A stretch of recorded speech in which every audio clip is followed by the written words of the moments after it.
இனிமையான நண்பர்களே, அன்புள்ளம் கொண்ட சொந்தங்களே, அனைவருக்கும் வணக்கம்.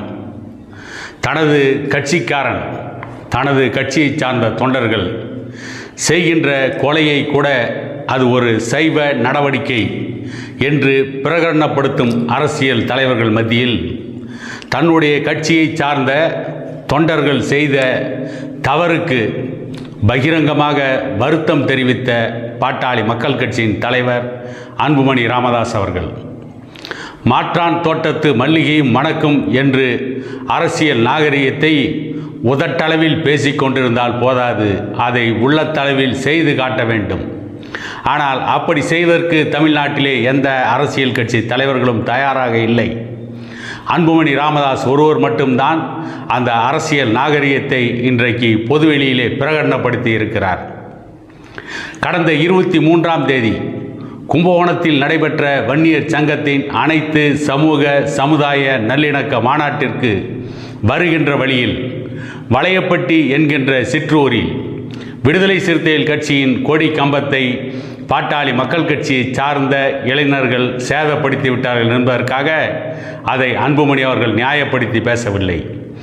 இது போன்ற சம்பவங்கள் இனி நடக்கக்கூடாது. எந்த ஒரு கட்சியின் கொடி கம்பத்தையோ அல்லது அந்த கட்சியின் அடையாளத்தையோ சேதப்படுத்தக்கூடாது. இப்படி இனி யாரும் நடந்து கொள்ளக்கூடாது என்று தன்னுடைய தொண்டர்களுக்கு கட்டளையிட்டதுடன் அதற்காக வருத்தமும் தெரிவித்திருக்கிறார். அது சம்பந்தமாக தன்னுடைய எக்ஸ் வலைதள பக்கத்தில் வருத்தம் தெரிவித்து ஒரு பதிவை பாட்டாளி மக்கள் கட்சியின் தலைவர் அன்புமணி ராமதாஸ் அவர்கள் வெளியிட்டிருக்கிறார். இதற்கு பிறகு விடுதலை சிறுத்தைகள் கட்சியின் தலைவர் திருமாவளவன் அதற்காக குறைந்தபட்சம் நன்றியாவது சொல்லியிருக்க வேண்டும். ஆனால் அதை கூட சொல்ல தயங்குகிறார். காரணம், அவருடைய எஜமான் விசுவாசம். அன்புமணி ராமதாஸ் அவர்களுக்கு நன்றி சொல்லிவிட்டால் அடுத்த நிமிடம் திமுக கூட்டணியில் அவருக்கு கிடைக்கின்ற அந்த 1-2 சீட்டுகளும் கிடைக்காமல் போய்விடும். ஆகவே திமுகவை பகைத்து கொள்ளக்கூடாது. திமுக இடுகின்ற கட்டளைகளை மட்டுமே நிறைவேற்றுகின்ற இடத்தில் அறிவாலயத்தின் கொத்தடிமையாக மட்டுமே திருமாவளவன் அவர்கள் இருக்கிறார் என்பதற்கு இவையெல்லாம் ஒரு சான்று. அரசியல் நாகரிகத்தை பொதுவெளியிலே செயல்படுத்தி காட்டுகின்ற துணிச்சலும் நேர்மையும் அரசியல் பக்குவமும் பாட்டாளி மக்கள் கட்சியின் தலைவர் அன்புமணி ராமதாஸ் அவர்களுக்கு மட்டுமே இருக்கிறது. ஆனால் அப்படிப்பட்ட அரசியல் பக்குவம் திருமாவளவனுக்கும் இல்லை, இன்றைக்கு ஆள்கின்ற திமுக கட்சிக்கும் இல்லை, ஏற்கனவே ஆண்ட அண்ணா திமுகவிற்கும் இல்லை. அவர்கள் எந்த தவறை செய்தாலும் அதை நியாயப்படுத்துவார்கள், அதை உண்மை என்று உரக்கச் சொல்வார்கள்.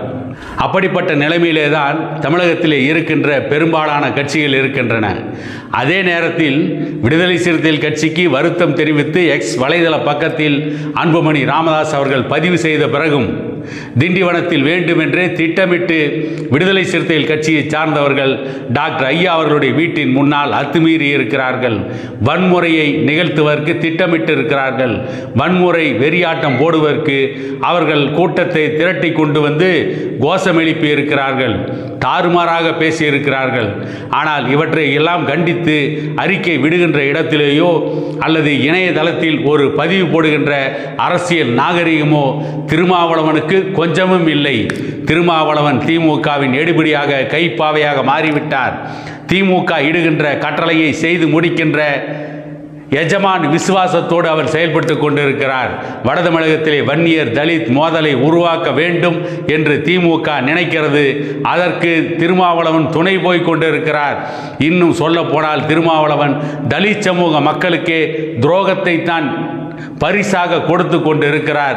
இனியாவது திருமாவளவன் திருந்துவாரா அல்லது அந்த தலித் சமூகமே ஒன்று திரண்டு திருத்த வேண்டிய நிலை வருமா என பொறுத்திருந்து பார்ப்போம் என கூறிக்கொண்டு இன்னொரு காணொளியில் உங்களை சந்திக்கும் வரை உங்களிடமிருந்து விடைபெறுவது உங்கள் எடப்பாடி துரைசாமி.